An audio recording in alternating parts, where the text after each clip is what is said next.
Mathilde. Mathilde. Merde, Mathilde, est-ce que tu m'entends? Merde, merde, merde.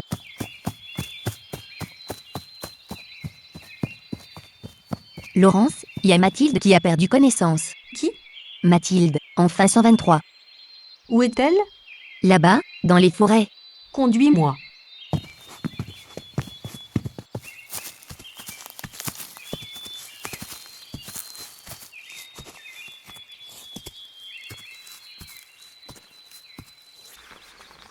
Aïe aïe aïe, une piqûre de Paraponera clavata.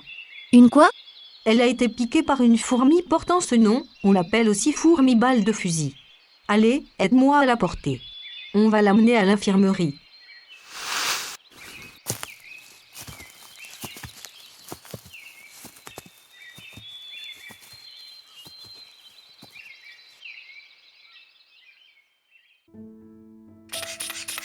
Elle ne va pas mourir? Normalement non, mais le fait qu'elle ait perdu connaissance m'inquiète. Est-ce que tu l'as vue se faire piquer? Non, on s'était séparés pour récolter des baies, et quand je l'ai rejoint, elle était à terre. Prépare-moi une compresse imbibée d'alcool s'il te plaît.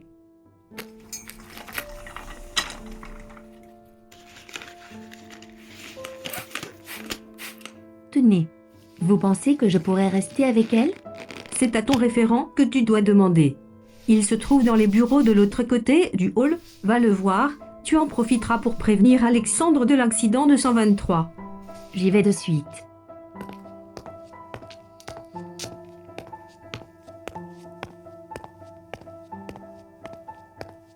Alors Eric, quelles sont les nouvelles?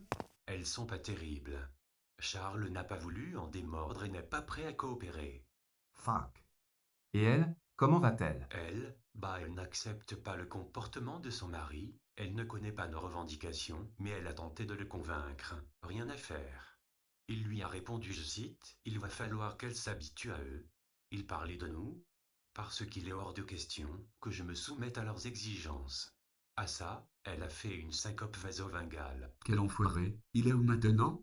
Entre nos mains, il a tenté de s'enfuir pendant que je réanimais Agnès, mais Greg l'accueillit dans le couloir. Elle n'est pas au courant, et elle est repartie avec sa sœur, je crois. Parfait. Il faut que... Un instant, on frappe à la porte. Il va falloir passer à la vitesse supérieure pour le faire plier celui-là. Maintenant qu'on a sa fille et qu'on le tient, ça devrait être plus simple. Ou pas. Il serait capable de mourir pour ne pas assumer ses erreurs. Eh bien, vous tombez bien, je suis en communication vidéo avec mes collaborateurs. Allez-y, entrez, je vais voir s'il est possible de vous la montrer.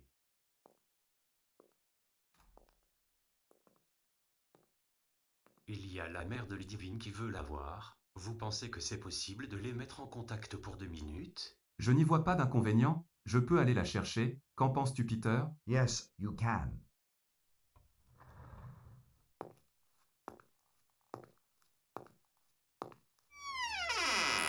Tiens, 321, on écoute aux portes maintenant? Non, je ne... Peu importe, entre, et va t'installer devant l'ordinateur, on réglera ça tout à l'heure.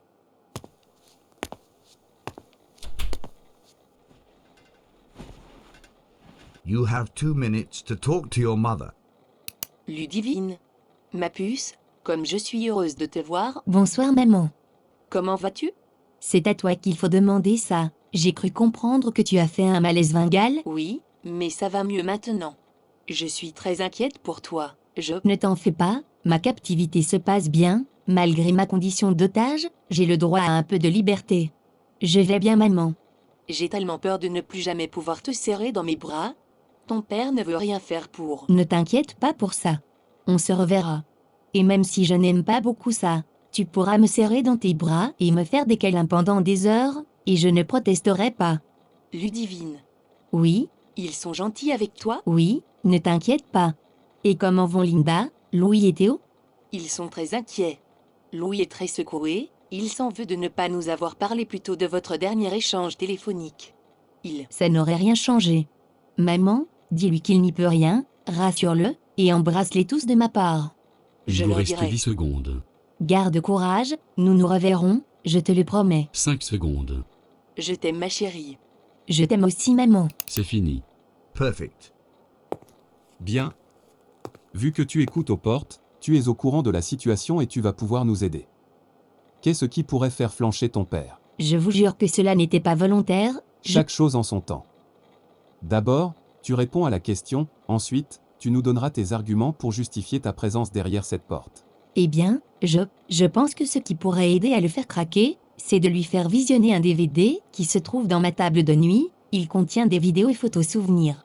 Mon père dit qu'il s'en fiche de moi, qu'il est prêt à m'abandonner, mais ce ne sont que des mots. Quand il regardera la vidéo, il devrait se rappeler des super moments passés ensemble, et je doute que cela le laisse indifférent.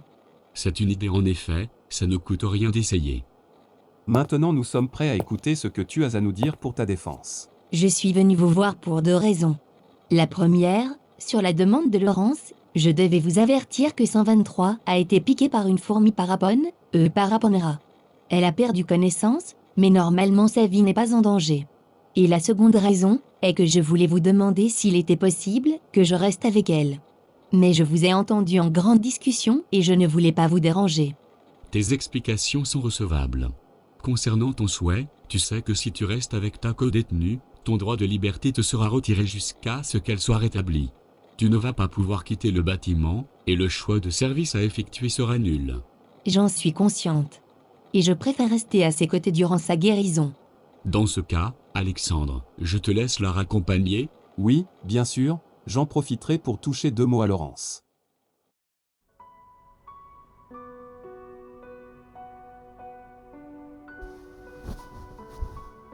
Ludivine, c'est toi? Oui, c'est moi. Comment te sens-tu? J'ai l'impression qu'on me donne des coups de couteau dans mon bras au rythme de mes battements cardiaques, et je me sens vaseuse, mais sinon, ça va merci. Et toi? Physiquement je vais bien, mais pour ne pas te mentir, moralement c'est plus compliqué, mais tu n'as pas besoin d'entendre ça maintenant, il faut que tu te reposes, je ne vais pas te tracasser avec mes ennuis. Si, vas-y, dis-moi. J'ai surpris une conversation avec les 3 dirigeants de l'île, et celui qui m'a enlevé, Eric leur a dit que mon père était prêt à m'abandonner pour ne pas payer. Ma mère que j'ai eue en vidéo juste après m'a confirmé ses dires, et je ne sais plus quoi penser. Est-ce que je dois faire comme toi, m'habituer à mon statut d'otage et ne pas espérer être libéré un jour? Est-ce que je dois faire un trait sur ma famille, que je ne reverrai peut-être jamais?